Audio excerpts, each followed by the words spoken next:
Hola, ¿qué tal? ¿Cómo están? Bienvenidos nuevamente a un taller más que hemos titulado Estudiemos Juntos. Es del Instituto de Formación para Laicos del Servicio de la Pastoral Parroquial para su tercer grado.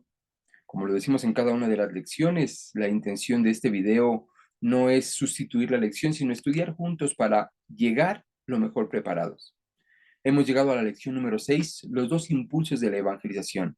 El testimonio del evangelizador convence, el anuncio persuade y cautiva. Precisamente en el numeral 21 dice importancia primordial del testimonio e inicia explicando que es primordial. Se refiere al primer orden, lo más importante, de primera importancia. Pablo VI resalta que el testimonio es antes de adoctrinar, así como lo hacían los apóstoles allá en Hechos 4:33. Atestiguar aquello que se cree es primordial, que para el evangelizador, testimonio es el acto por el cual una persona demuestra que es creíble lo que asegura. Ahora, el testimonio cristiano es otra cosa, pues el testigo cristiano da testimonio, no de sí mismo, sino de Cristo. Nosotros predicamos a un Cristo crucificado, escándalo para judíos, necedad para los gentiles, mas para los llamados, lo mismo judíos que griegos, un Cristo, fuerza de Dios y sabiduría de Dios. Esto ya en Primera de Colosenses 1:23-24. Así entonces, el cristiano debe ver más allá a su prójimo, debe solidarizarse con él. El evangelizador no solo da un mensaje, vive el mensaje que él mismo recibió dando testimonio. De aquí que el Papa Paulo VI da una lista de aquellos a quienes se les ha dado de una manera muy incipiente el Evangelio. ¿A quién se refiere precisamente? A los cristianos a los que nunca se les había anunciado a Cristo, a los bautizados no practicantes, los que se dicen cristianos pero no viven los principios cristianos, los que buscan a tientas algo o a alguien a quien ni siquiera pueden darle un nombre. Muchos bautizados no viven su cristianismo, que no conocen la fe que proclaman y por ende pues no dan testimonio de Cristo vivo. Por ello el valor de nuestro testimonio propio es directamente primordial para la conversión de nuestros hermanos. Continúa el Papa comentando que de la vivencia de nuestro testimonio no se puede prescindir y él es primero en orden de los pasos de la evangelización. Y nos recuerda que todos tenemos participación en el deber de evangelizar. Cierra esta parte comentando que los cristianos que han emigrado a otros países de la misma forma deben evangelizar, esparcir la semilla del reino, ya que el evangelio es católico, es decir, universal precisamente. Continúa el número 22 hablando de la necesidad de un anuncio explícito. El testimonio, si no es seguido de dar razón de nuestra esperanza, como lo dice Primera de Pedro 3:15, nunca será suficiente. Y la lógica va hacia que los que te rodean se preguntarán, ¿por qué este hermano ahora vive su fe?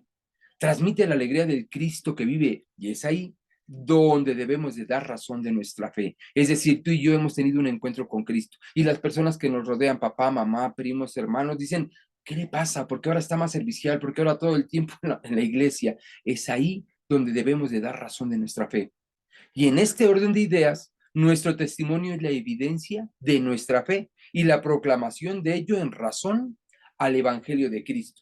Es el empuje a la conversión de nuestros hermanos. En otras palabras, nuestro testimonio, nuestra vida de alegría en el Señor, sí, con lo que nos implica de compromiso, de tiempo, de responsabilidad, pero en esa alegría del Señor es lo que va a empujar a nuestros hermanos a que ellos den el paso precisamente de conversión. ¿Recuerdas? Si yo puedo, tú puedes. Si él pudo, yo puedo. El Papa describe el anuncio del contenido de la siguiente forma.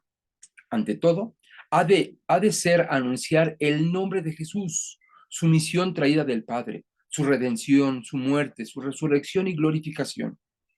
En segundo paso, su doctrina. Es realidad. En realidad es el mismo orden que Jesús siguió en su vida pública. Primeramente, anunciar precisamente con su pasión, muerte y resurrección. Segundo, el paso de su doctrina. Así es que ante todo tiene que ser primero anunciar el nombre de Cristo. Exponer la vida de Cristo como nuestro modelo. Y en esto comienza la vida de perfección. La exposición de las promesas haciendo énfasis en la fidelidad de Dios. El reino y el misterio de Jesús a veces se confunden. Por ello, el mérito de la fe que nos invita a aceptarlo como nuestro Salvador.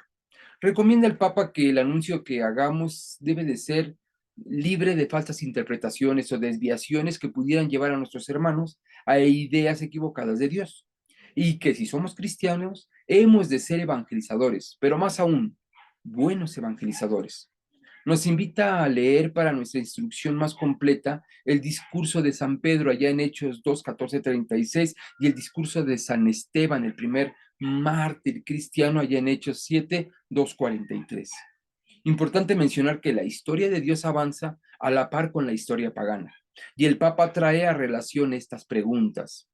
¿A quién enviar para anunciar el misterio de Jesús?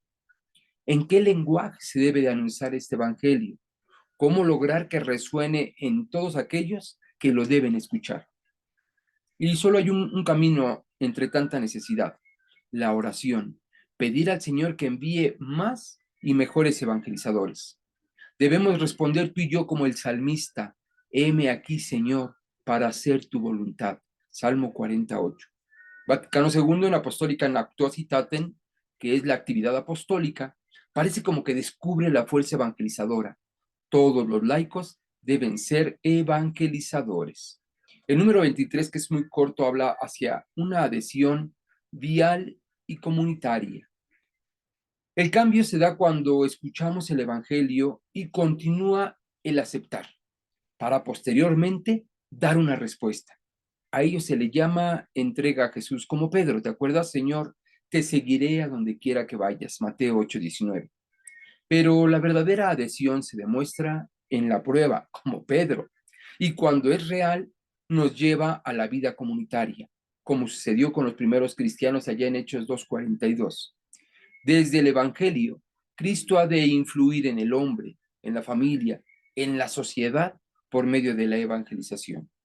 Cierra nuestra lección con el punto 24, impulso nuevo al apostolado. Cuando verdaderamente se ha operado dentro del hombre la conversión, no tarda en convertirse en activo evangelizador del Señor. Y solo cuando el evangelizador se interesa por la difusión del Evangelio, podemos decir que en él ya operó precisamente la evangelización. Así es que yo te invito hoy a que hagas este balance en tu vida, porque tú ya recibiste el Evangelio, hemos respondido con un sí y estamos queriendo estar en la acción. Dile precisamente como el salmista, heme aquí, Señor, para hacer tu voluntad. Y yo te invito a que tú también seas un digno y fuerte evangelizador de la palabra de nuestro Señor. Sigue siendo luz y sal para que esta obra permanezca y se extienda a todo el mundo. Muchas gracias, nos vemos la próxima. Hasta luego.